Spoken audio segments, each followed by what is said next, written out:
For today's ulam, nag-request nga pala yung kapatid ko na saluyot daw yung ulamin namin. 11 years old pa lang yung kapatid ko, pero bata pa lang talaga siya, mahilig na siya sa gulay. Sakto naman at namalengke kami kagabi at nakabili kami ng saluyot. Bumili na rin kami ng pang ilang araw naming ulam. And puro gulay lang din yung mga pinamili ko. Medyo nanawa lang din kami sa karne dahil yun yung ulam namin nung mga nakaraang araw. Yung luto lang din pala na gagawin ko dito ay parang inabraw. Yun lang din kasi yung alam kong luto dito. Nagpakuha lang din ako ng 2 pirasong santol dahil yun yung gagamitin kong pang-asim. Sasahugan ko lang din to ng 1 pirasong tilapia. Dito na lang din pala kami nagluto sa dekahon. Sobrang dami kasing panggatong, sayang naman para din magamit. Pinirito ko lang din pala yung isda and naghiwa lang din pala ako dyan ng konting sibuyas at konting bawang. Binalatan ko lang din pala yung 2 pirasong santol na pinakuha ko kanina. Bilis lang din makaluto yung kalan na ginagamit namin. Lalo na kapag tuyong-tuyo talaga yung mga kahoy na panggatong. Kaya sobrang bilis lang din naluto yung isdang pinirito ko kanina. Kaya after ko maghiwa ng bawang at sibuyas tsaka magbalat ng santol, sakto nga din at luto na yung tilapia.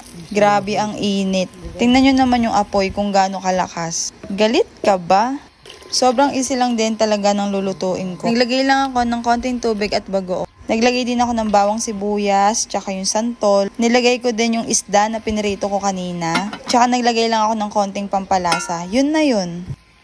Hinintay ko lang din muna pala kumulo bago ko inilagay yung saluyot para hindi ma-overcook kasi alam ko mabilis lang maluto to eh. And kapag naman naluto na yung saluyot, pwede na yan. Grabe, ang bango. Mahilig din talaga ako sa mga ganitong ulam. Kahit yung iba pinakululong sa bagoong. Masarap na siya for me, hindi naman kasi ako maselan sa ulam. And mahilig din talaga ako sa gulay. Flex ko lang din pala yung napakaganda kong clay pot. Ito dapat yung gagamitin naming lutuan kanina pero dahil sa kahoy kami nagluto, hindi namin siya nagamit. Kaya dyan ko na lang pinasalin yung ulam. After namin kumain ay pinakain ko lang din tong aso. Hindi sa amin to pero lagi ko tong pinapakain lalo na pag marami kaming tirang pagkain. So yun lang muna guys. Thank you for watching.